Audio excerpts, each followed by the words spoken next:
사랑하는 성도 여러분, 한 주간 평안하셨습니까? 제가 지금까지 설교자로서 삶을 살면서 참 아쉬운 것이 하나 있습니다. 그게 뭐냐면 우리가 거룩이라는 것에 대해서 너무 좀 왜곡됐다, 잘못 이해하고 있는 부분이 두루두루 있습니다. 그 중에 하나는 예배는 감동인 줄로 믿습니다. 하나님과의 대면하는 것이니까 물론 두려움이 있겠지요. 그럼에도 불구하고 더 큰 의미는 하늘과 소통하는 거니까 이거는 기쁨의 시간이 되어야 하는 줄로 압니다. 그런데 오늘날 우리들의 예배 모습을 곰곰이 한번 떠올려 보시겠습니까? 외람된 표현입니다. 그러나 용서하시기를 바랍니다. 그건 뭐냐면 우리 예배는 마치 장례식 같아요.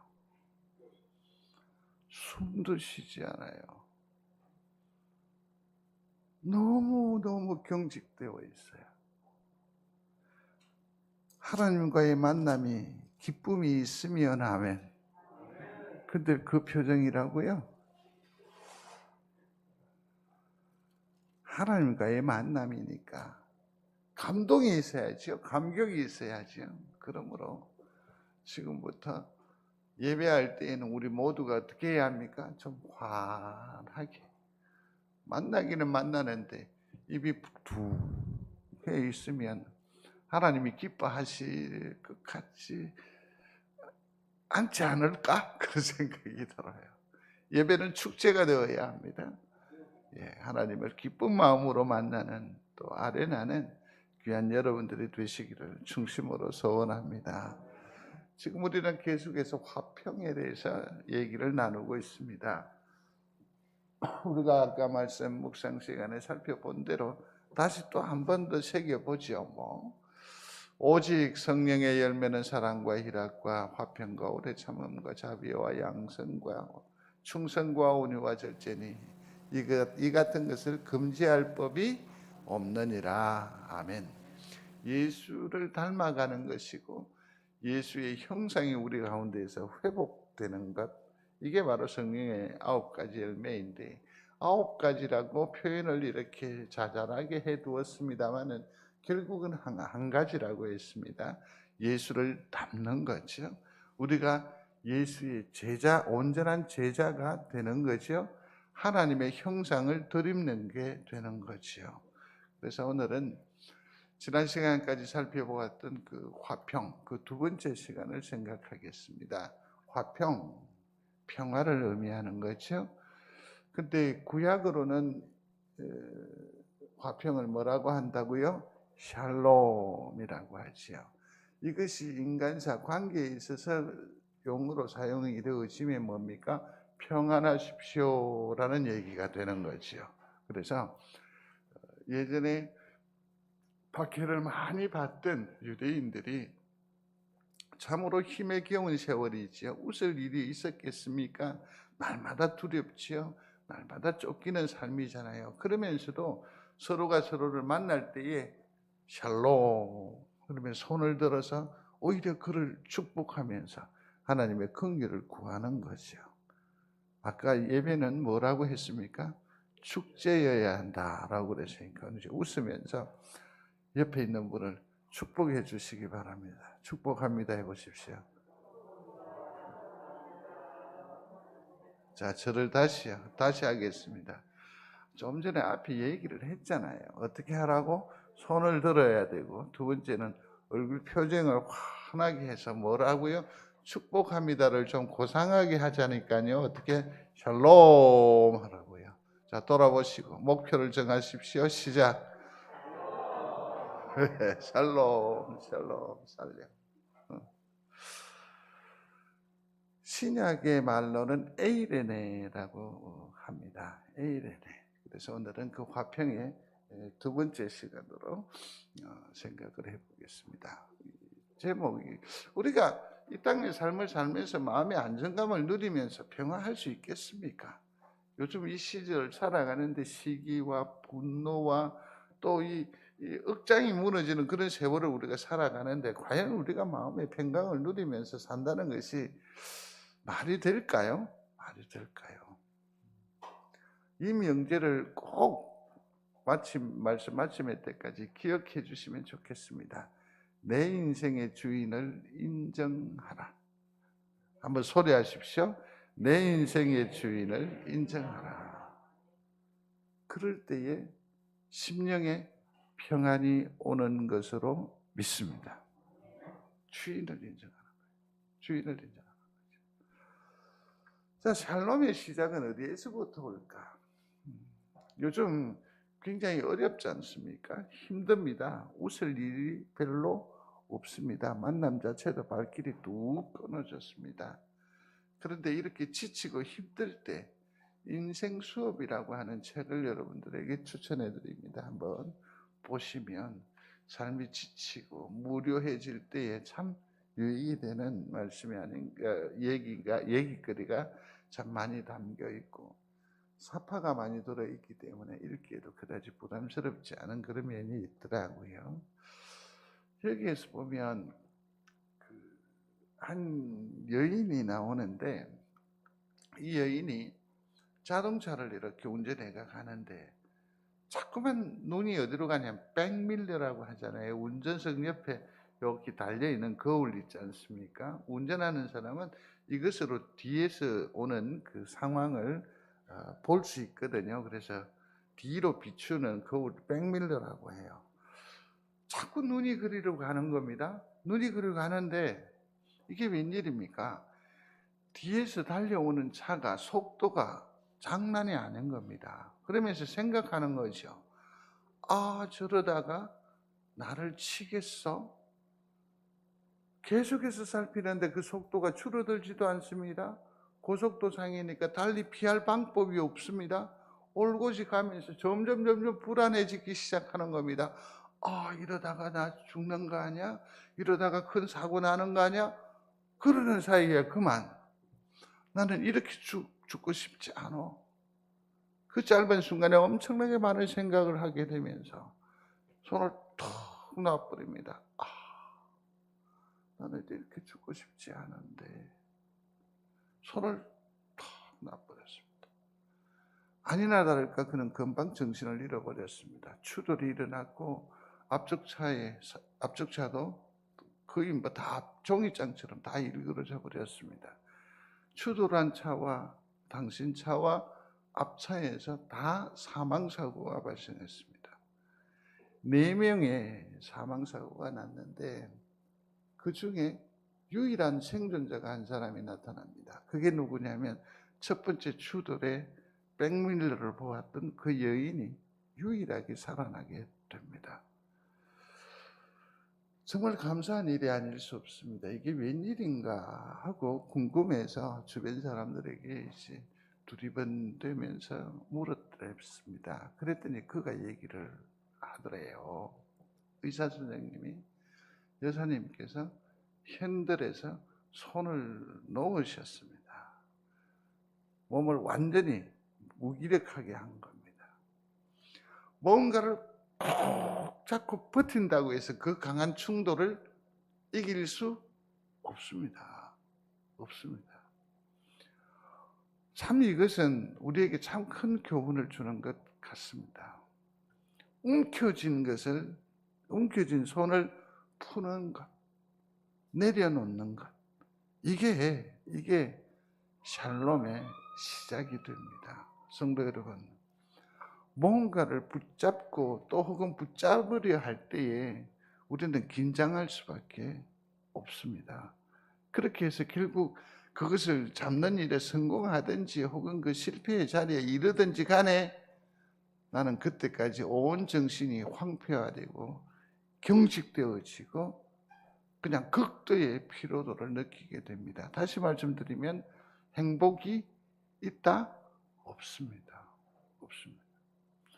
다른 한편으로 우리의 인생을 한번 돌아보시기를 바랍니다. 우리가 한참 세월을 넘나들 때에는 얼마나 치열하게 사셨습니까?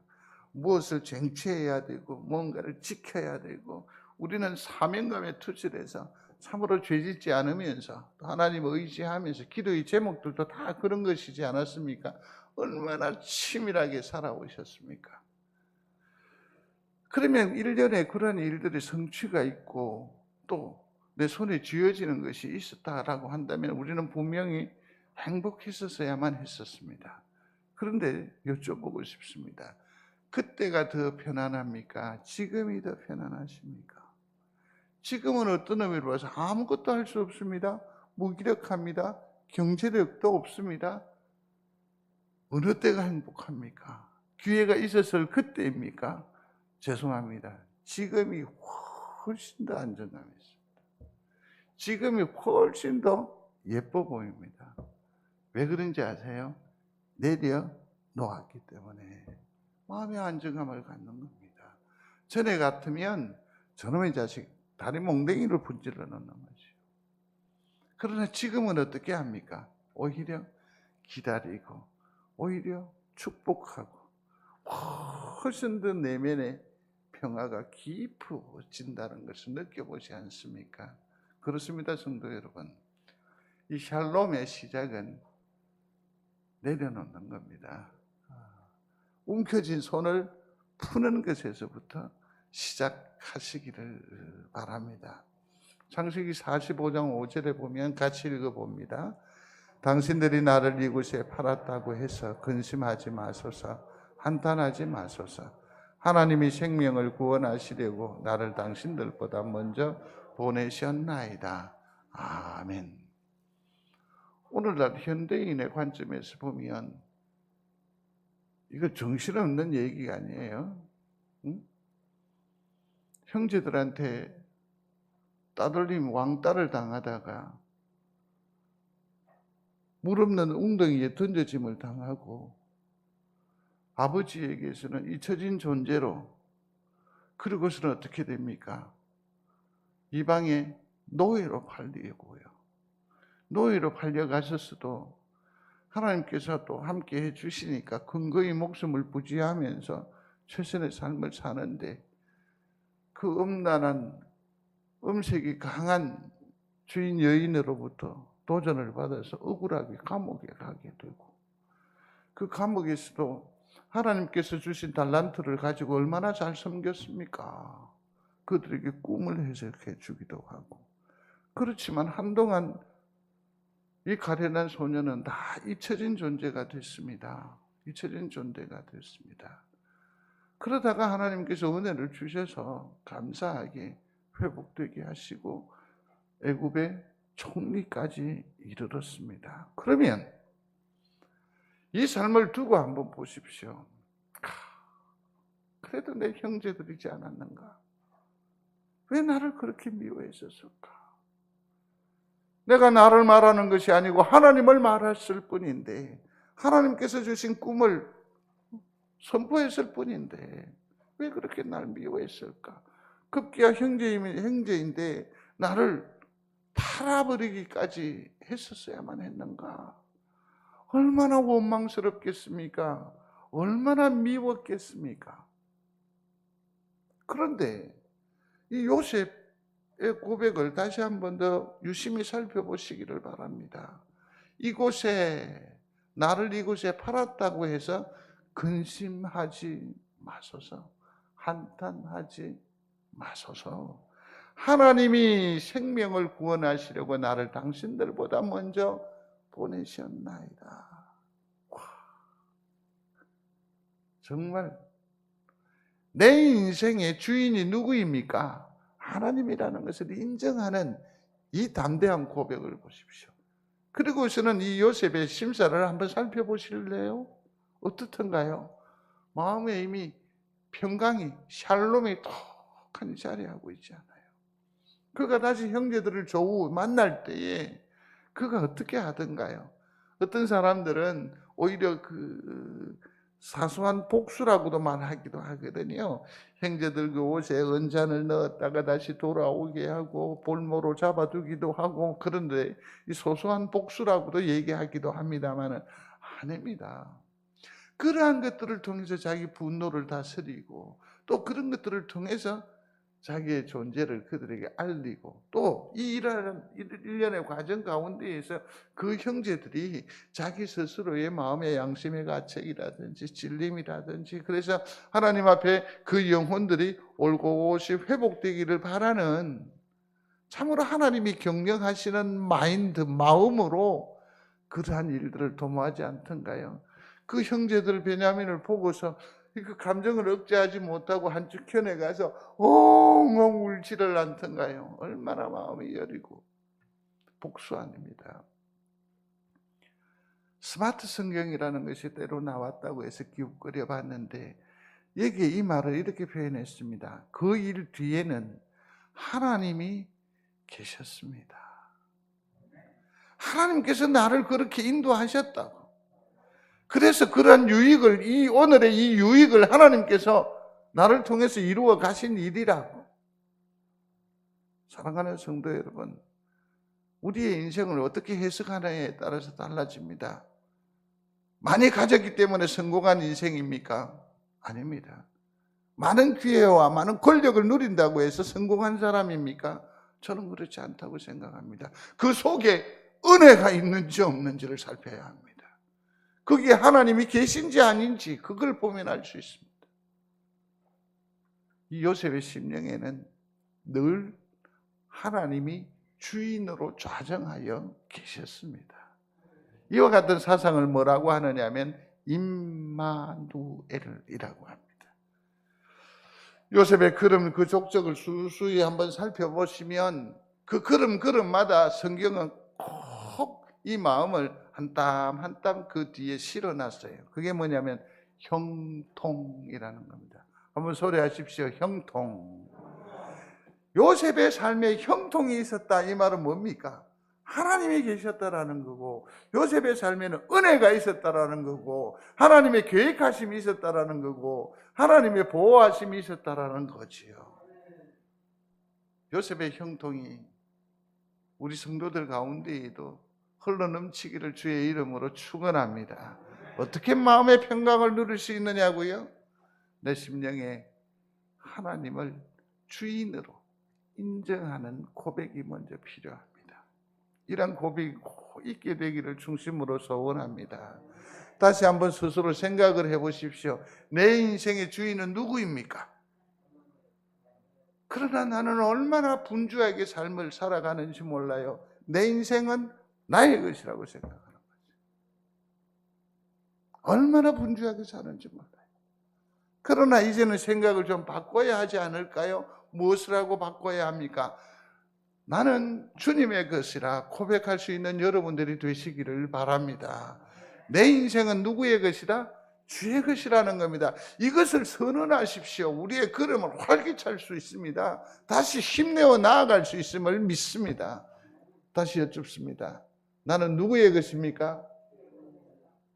내 인생은 누구의 것입니까? 주님의 것입니다. 이를 인정하는 여러분들이 되시기를 중심으로 소원합니다. 그러면 1차적으로 우리 속에 뭐가 온다고요? 샬롬이 시작된다라는 거죠. 샬롬이 시작됩니다. 하나님께서 우리 심령 가운데 자정하여 계시며 우리 내면의 평화, 그죠? 내면의 샬롬이 이루어지죠. 이게 하나님께서 주시는 내면의 이 샬롬이야말로 진정한 뭡니까? 평안이죠. 평안.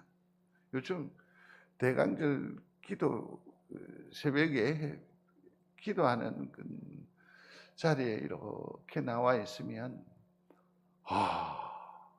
정말 하나님께서 주시는 평안이 뭔지 요즘 절감하거든요. 목회자라고 하는 이 직임 자체가 말을 많이 하지 않습니까? 정말 죄송한데 어떤 때는 무슨 말을 했는지 모를 때도 있거든요. 그런데 1시간여 넘게 아무 말도 하지 않아요. 그냥 주여 하면 하나님으로 말씀하시게 하는 것. 하나님 말씀을 듣는 시간. 이 침묵의 기도 시간이 처음엔 좀 지루했습니다. 좀 답답했습니다. 그런데 얼마나 큰 감동인지 모릅니다. 그러면서 누리는 또 다른 유익이 뭐냐면 마음의 안정감이었습니다. 뒤늦게 발견했지요.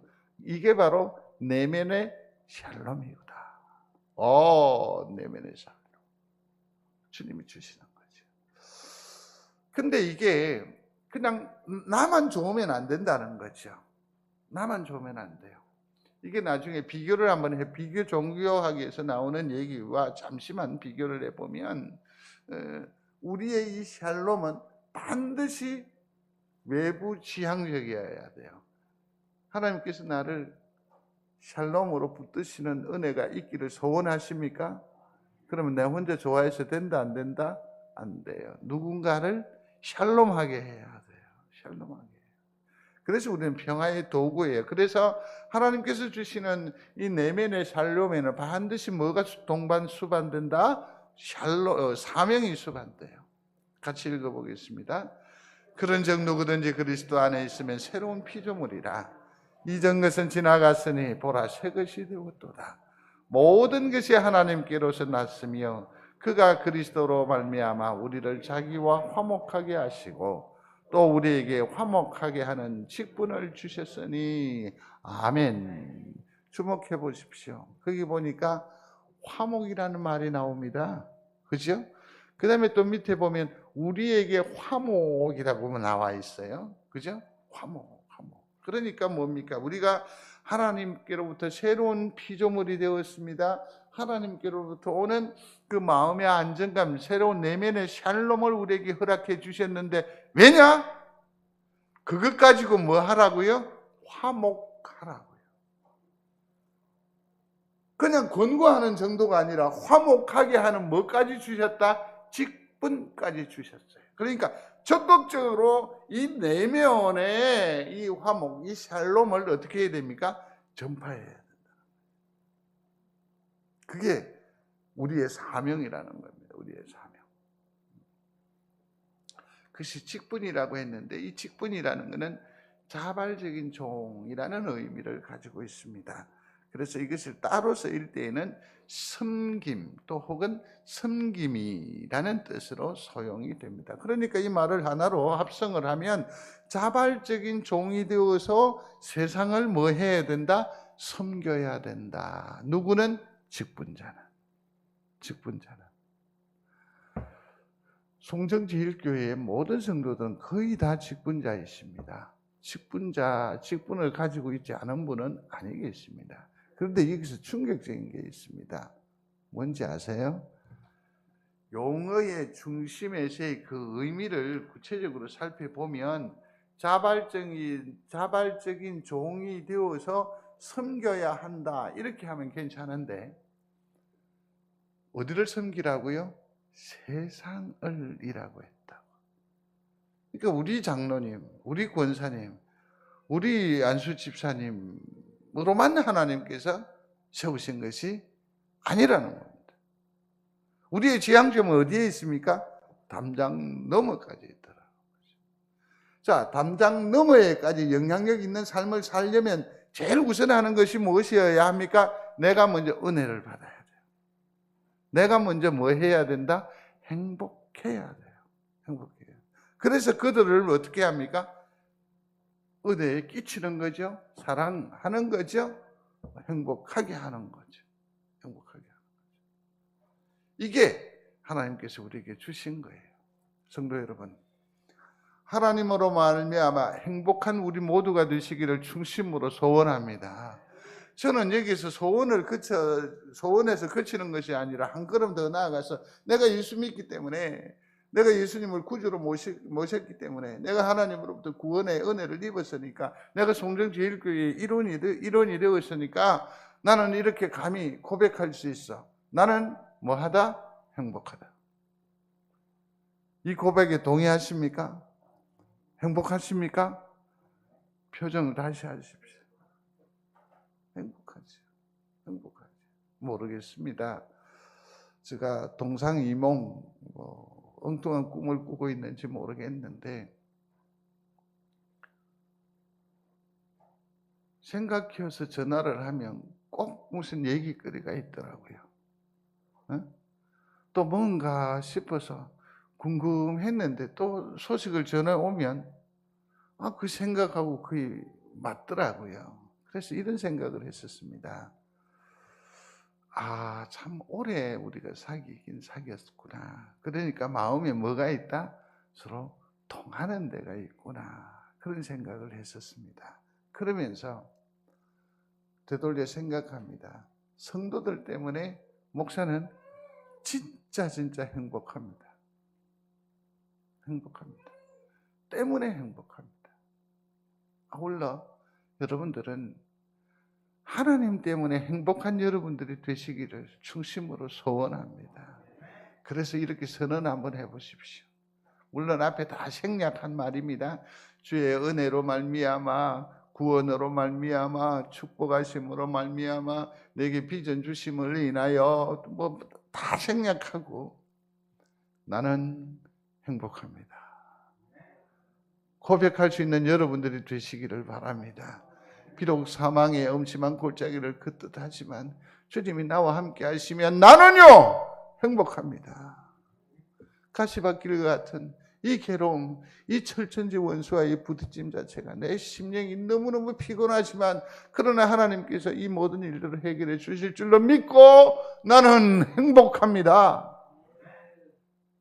상황을 초월하는 여러분들이 되시기를 중심으로 소원합니다. 내가 비록 육신의 연약함 때문에 무너지고 깨어지고 있지만 하나님이 이 고비를 지나고 나면 주님 만날 것을 생각하니 나는 행복합니다.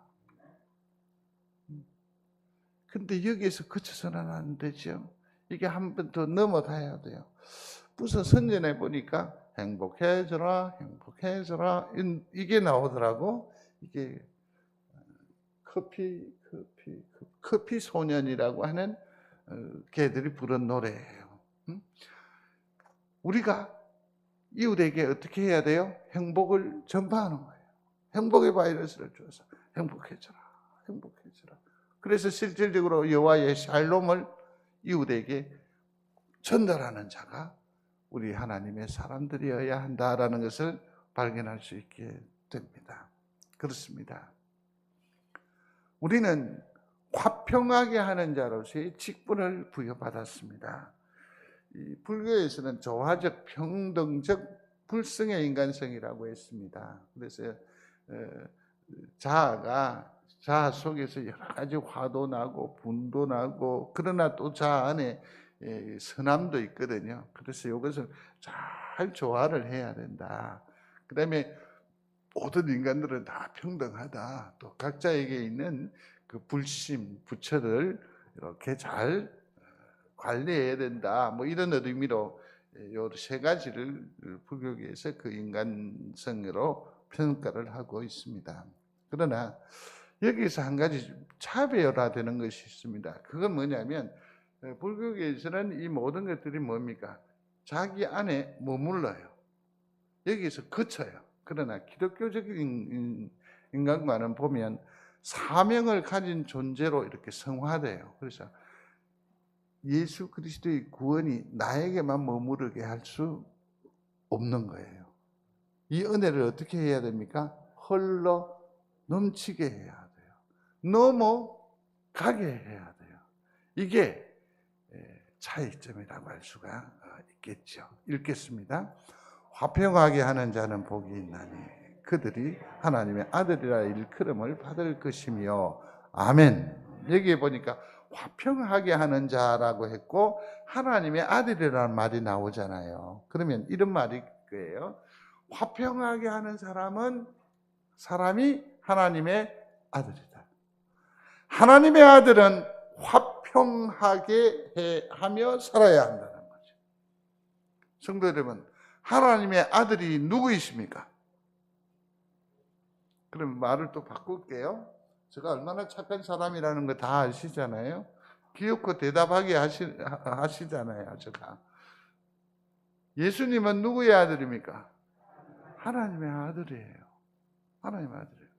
그 예수를 하나님의 아들로 믿는 우리를 뭐라고 합니까? 성도라고 해요. 구원해 주셨습니다. 성령을 더해 주셨습니다. 우리를 의거하십니다. 보호하십니다. 인도하십니다. 믿습니까? 궁극적으로는 뭐에 이르게 합니까? 하나님의 형상에 이르게 해요. 나중에 하나님의 나라가 완성될 즈음에 우리의 직임은 뭐가 됩니까? 하나님의 아들들이 된다고 말씀하십니다. 믿습니까? 그러니까 이 땅에 우리는 뭐냐면 이미 하나님의 아들로서 존재함을 믿는 여러분들이 되시기를 바랍니다. 그래서 이 땅에 하나님의 아들로 존재하는 우리는 무엇을? 화평을 도모해야 돼요. 피스메이커가 돼야 돼요. 이것이 우리에게 주어진 사명이에요. 화평 그랬는데 이게 바로 샬롬이고 에이레네고 화평하잖아요. 그 다음에 저기 보니까 화평하는 자는, 하는 이 말은 실천하라는 명령이에요. 그러니까 내가 누구를 사랑해야 할 건데, 누구를 좀 돌봐야 할 건데, 내가 밥을 한번 사야 될 텐데 이러지 말고 실천하라는 의미가 있으니까 뭐라고 합니까? 성령이 주시는 생각이 있으면 지금 가서 뭐라고? 사랑하는 거예요. 지금 가서 뭐 하는 겁니까? 용서하는 거예요. 움직이는 신앙의 사람이 되시기를 주의 이름으로 축원합니다. 우리 권사님들은 꿈을 아주 참 귀한 요소로 하나님의 음성을 듣는 방편으로 생각하잖아요. 그러면 빨리 가셔서 축복하십시오. 그리고 그 마음을 헤아려 주십시오. 그게 또 다른 하나의 빌미가 되고 소통이 되는 줄로 믿습니다. 그래서 하나님의 아들은 화평하게 하는 일을 해야 된다. 성도들은, 송정제일교회는 화평하게 하는 일을 사명으로 여겨야 한다라는 얘기입니다. 그래서 우리는 이웃과 화평해야 합니다. 다투는 자가 아닙니다. 예컨대요, 코로나가 이 지경인데 교회가 뭐 하는 거냐, 온갖 비난이 다 옵니다. 요즘 정말 참 힘들고 어렵네요. 자기들이 뭐 했다고 교회에 실망한다 하고, 자기들이 그만한 높은 도덕적 기준이 그렇게 높지도 않은 걸 아는데 온갖 얘기를 말합니다. 그러면 교회는 어떻게 해야 됩니까? 그 사람들이 그렇게 억지로 비난하면, 이 사람아 여와서 한번 앉아보시게. 언제 교회가 그랬는가? 아닙니다. 지금은요, 맞습니다. 우리가 잘못했습니다. 우리 책임입니다. 그러면서 우리는 다시 회개하고 자복하고 우리 안에 신앙적 성숙을 새롭게 도모해 나가야 합니다. 왜냐고요? 우리는 화평의 사도들이기 때문에. 교회는 뭐 해야 하기 때문에? 화평을 도모해야 하는 집단이기 때문에. 모든 사람과 더불어 화평하라고 했습니다. 로마서 12장 18절에 밑에 조금 여백을 두었으니까 여러분들이 완성을 해보시면 좋겠습니다. 할 수 있거든 너희로서는 모든 사람과 더불어 뭐 하라고요? 두빈 형제가 말해 주십시오. 처음에 말했던 게 정답인데. 화목하라. 맞는 거예요. 뭐라고요? 화목하라. 이게 우리에게 준 거예요. 모든 사람과 더불어 화평하라. 모든 사람과 더불어 뭐하라? 화목하라. 이게 우리 인생의 목적이란 말이에요. 목적이라는 거죠. 존 스토트가 얘기했습니다. 이게 진짜 어려운 일이라고. 한번 생각해 보십시오. 제가 초등학교 동창들 모임에 정말 모처럼 한번 간 적이 있거든요. 이렇게 가니까 정말 오랜만에 만나니까 너무너무 좋았습니다. 뭐 그때 그 얼굴이 떠오르고 그 코 질질 흘렸던 게 지금은 아주 멋진 인사가 되어 있고, 그때는 아주 날다람쥐 같은 애가 완전히 뭐 헤비급이 돼가 있고요. 또 어떤 애는 그렇게 참 이쁘장했던 그 큰이는 보니까 뭡니까? 무슨 우리 그 큰 누나 덩치가 돼가지고 아니라 잠깐만. 정말 반가웠습니다. 근데 거기서 발견한 게 있습니다. 뭐냐면 한 10분 지나고 나니까 할 얘기가 없어요. 너무 오랜만에 만나서 그랬을 수도 있겠죠. 오랜만에 만났을 수도. 그러나 다시 또 생각을 한번 해봤습니다. 뭐냐면 가치관이 다르잖아요. 서로 보는 관점이 다르잖아요. 생각하는 게 다르고 삶의 스타일이 완전히 다른 가운데서 하니까 그들의 문제 해결은 뭡니까? 아니라 내가 목사라는 걸 알면서 그 어떤 문제를 나와 더불어 해결하기를 원한다? 그가 선택하는 방법이 뭐냐면 아니라 내가 먼저 갈게. 술 한잔 사도. 문제 해결의 방식이 벌써 다르잖아요. 그러니까 화평을 전하기가 너무너무 어렵더라고요. 너무너무 어렵더라고요. 존 스토트도 이 일은 정말 어려운 일이다. 그러나 명심해야 할 것이 있다고 강조합니다. 하나님이 그럼에도 불구하고 원하신다고요. 그러면 우리는 어떻게 해야 합니까? 이를 깨물고라도 화평을 도모해야 된다라는 거죠. 읽어보겠습니다. 모든 사람과 더불어 화평함과 거룩함을 따르라. 이것이 없이는 아무도 주를 보지 못하리라. 얼마나 무서운 말씀인지 아시겠죠? 아시겠죠? 우리가 화평하지 못하면 주님을 볼 수 없겠다라고 말하잖아요. 샬롬으로 화평하시는 여러분들 되시기를 바랍니다. 공의와 화평이 입맞추게 하라라고 했거든요. 사실은 공의가 빠지는 화평은 가짜입니다. 한번 보십시다. 시편 85편에 인애와 진리가 같이 만나고 의와 평강이 서로 입맞추었으며 그랬는데, 한 저서는 정의와 평화가 입을 맞출 때까지라는 그 안의 내용을 보면 이렇게 표시를 하고 있습니다. 샬롬은 하나님과의 관계에서 와서 내 속에 자리한 내면의 샬롬이죠. 기쁨이잖아요. 근데 이것을 어디 다른 사람에게 전파하는 것을 두고 의와 화평이 뭐 하는 거라? 서로 입맞추는 것이다 라고 말하는 거지요. 자기 만족에 그치는 것이 아니라 이것은 누구와 함께 하는 거다? 이웃과 함께 하는 거예요. 이게 꼭 필요해요.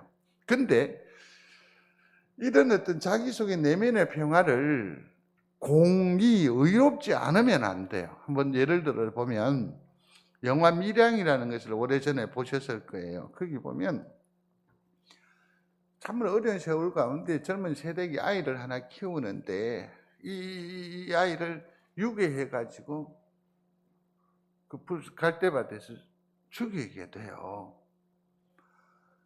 이 젊은 세대기 얼마나 원통하겠어요. 얼마나 원통하겠어요. 이 마음을 다스리려고, 물론 그는 잡혀서 감옥에 가 있습니다. 뭐 감당을 못하는 거예요. 그 영화에도 보면 막 교회에 가서 기도하기도 하고 마음을 얼마나 다스렸는지 몰라요. 수소문하는 중에 약국의 그 장로님으로부터 상처를 받기도 했습니다만은 그럼에도 불구하고 주의 은혜로 이 가해자를 용서해야 되겠다는 마음을 가지고 용기를 내어서 면회를 간다는 것 아닙니까? 어렵사리 그 살인자를, 자기 아이를 죽인 자를 쳐다보면 심장이 어떻겠습니까? 뭐 그냥 죽는 것 아니겠습니까? 그럼에도 불구하고 하나님께서 주시는 은혜를 따라서 그 앞에 가서 조심스럽게 용서를 말하니까 그 안에 그 인간이 뭐라고 말합니까? 나는 하나님을 만났습니다. 그래서 내 심령은 평안합니다. 그러니 용서니 뭐니 내게는 다 필요 없습니다. 할렐루야. 이게 진짜 평화입니까? 이게 진짜 평화입니까? 저는 아니라고 생각합니다. 그 사람의 진정한 샬롬은 뭐냐면 자기 마음에 회복이 샬롬이 있었다고 한다면 나로 말미암아 상처를 받은 그 사람의 샬롬까지 뭐 해야 된다? 회복시켜야 돼요. 내가 엄청난 범죄를 저질렀어요. 그래도 하나님께서는 용납하시고 은혜를 베풀어 주십니다. 그렇다고 한다면 거기에 대한 책임을 누가 본인이 져야 돼요. 져야 돼요. 의의가 상실한 그 샬롬은 의미 없어요. 의미 없어요. 또 여기 보면 공의가 빠진 샬롬이죠. 이런 거는 예컨대 가정한 그랬는데 이 악한 사람들이 뭐냐면 무슨 일을 이렇게 막 이렇게 행해요. 선한 일을 도모하는데 거기 안에는 뭐냐면 부끄러움 거나 이런 거 없이 막 행해요. 이건 뭐냐면 그냥 쉽게 말씀을 드리면 나만 행복하면 된다는 거예요. 한번 소리해 보십시오. 당신의 불행이 나의 기쁨이다. 솔직히 이런 감정을 한 번씩은 느껴보지 않았습니까? 누가 넘어지고 자빠지면 내 행복을 위해서 남을 빼앗는 거죠. 남의 것을. 공의가 없는 나만의 행복, 이건 하나님께서 뭐라 하시느냐 하면 악인에게는 뭐가 없다? 평강이 없다. 자기 만족은 진정한 하나님께서 주시는 기쁨이다? 아니다. 그렇게 말합니다. 아니다. 또 하나는 화평을 죽이는 공의는 옳지 않습니다. 다시 말씀드리면 이런 겁니다. 같이 읽겠습니다. 비판하지 말라. 그러면 너희가 비판을 받지 않을 것이요. 정죄하지 말라. 그래야만 너희가 정죄를 받지 아니할 것이요. 용서하라. 그래야만 너희가 용서를 받을 것이요. 아멘. 내가 의로워. 신학교에서 이런 얘기를 한번 나눈 적이 있습니다. 기도 많이 하시잖아요. 영적으로 충만하잖아요. 그죠? 근데 이분들에게 나타나는 아주 독특한 현상이 하나 있습니다. 그게 뭐냐면 단정합니다. 좀 더 심하게 표현하면 정죄합니다. 그리고 기도 많이 하는 영들이 나오는 그 언어적 습관을 보면 그 사람을 인생 자체를 해석하려고 해요. 이건 너무 모순이죠. 네가 그리 살아갔었느냐? 네가 기도 안 하고 회개 안 하고 네가 그따위로 사니까 하나님께서 축복을 안 해요. 뭐 하나님 얘기는 나오는데 보니까 거의 저주성 발언이죠. 네? 화평을 죽이는 어떤 공의는 사람을 죽이는 뭐가 돼요? 기도 많이 했다는 것 때문에 이 사람을 어떻게 해요? 죽이는 흉기로 찌르는 거예요. 찌르는 거예요. 찌르는 거예요. 샬롬을 위해서 오히려 용서하면서 그렇게 살아야지요. 그렇게 살아야지요. 너는 뭐 했는데? 그건 아닌 것 같아요. 그러므로 화평하십시오. 마가복음 9장에 소금은 좋은 것이지만 만일 소금이 그 맛을 잃으면 무엇으로 이를 짜게 하리요? 너희 속에 소금을 두고 서로 화목하라 하시니라고 했습니다.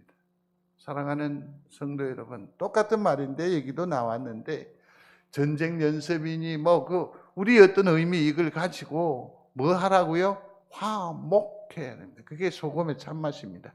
짠맛 그것으로 가지고 정죄하고 비판하고 안 돼요. 자 보세요, 성도 여러분. 하나님의 교회를 이루어 나가는데 법과 또 하나가 있어요. 그게 뭐냐면 은혜라는 거예요. 우리 교회는 진리의 교회가 되기를 원하시면 아멘. 은혜의 교회가 되기를 원하시면 아멘. 둘 중에 선택을 해야 한다? 참 어려워요. 법대로 하면 여러분 우리 중에 상처받는 사람이 너무너무 많을 거예요. 은혜대로 하면 어떻게 되죠? 질서가 없어져요. 엉망이 돼버려요. 무슨 짓을 해도 뭡니까? 은혜스럽게. 그 다음에 이것도 발음만 얘기하면 뭐가 됩니까? 이 땅에서 이 발음 앞에 온전히 승리할 수 있는 사람이 있습니까? 없습니다. 그러니까 이것은 어떻게 가야 돼요? 조화롭게 함께 진행이 돼야 돼요. 그것을 두고 뭐라고 하는 겁니까? 이 화평, 샬롬으로 교회는 이루어져 가야 돼요. 주의 평강이 이 제단에 풍성하기를 주의 이름으로 축원합니다. 말씀을 맺겠습니다. 성도 여러분, 하나님이 내 인생의 주인임을 인정하는 여러분들이 되시기를 중심으로 소원합니다. 그래서 내 내면에 평화가 자리하는 놀라운 축복의 성도들이 되시기를 거듭 축원합니다. 근데 오늘 꼭 기억해야 할 것이 있습니다. 내가 하나님을 내 인생의 주인으로 인정을 하면 그것이 우리의 삶의 실천적 화두가 발생하는데 세 가지가 있어요. 하나는 뭡니까? 용서를 구하는 거죠. 한번 소리하십시오. 용서를 구하라. 생각이거든. 딸아, 나를 용서하시게. 아들아, 미안하대. 푸십시오. 먼저 푸십시오. 화목하라라고 했으니까. 혹이 이러저러한 마음에 불편함이 있거든. 내가 이러저러듯 오해가 컸었네. 용서하시게. 내가 이러저런 일들 가운데에서 당신을 마음을 불편하게 했다면 참으로 미안하네. 용서를 구하고 화목하십시오. 이 일에 반드시 승리하시게 되기를 바라고, 근데 우리가 사람인지라 용서를 구하고 용서를 했음에도 불구하고 마음이 개운치 못함을 종종 경험하거든요. 그러기 위해서 소리하십시오. 축복하라. 용서를 빌었으면 또 혹은 용서하였으면 하나님 앞에 기도함으로 그를 뭐 하라고요? 축복하시기를 바랍니다. 축복하시기를 바랍니다. 그러므로 온전한 화평을 이룸으로 말미암아 하나님께서 우리에게 허락하시는 화목하게 하는 직분에 승리하는 여러분들이 되시기를 중심으로 소원합니다. 그렇습니다. 먼저 행복하십시오. 그리고 주변을 행복하게 하시는 행복 바이러스가 되셔서 참으로 하나님의 살아계심을 온전히 드러내는 우리 믿음의 식구들이 다 되시기를 주의 이름으로 축원합니다. 아멘. 고마우신 하나님, 우리를 평화의 도구로 써 주시옵소서. 예수님 이름으로 기도드리옵나이다. 아멘.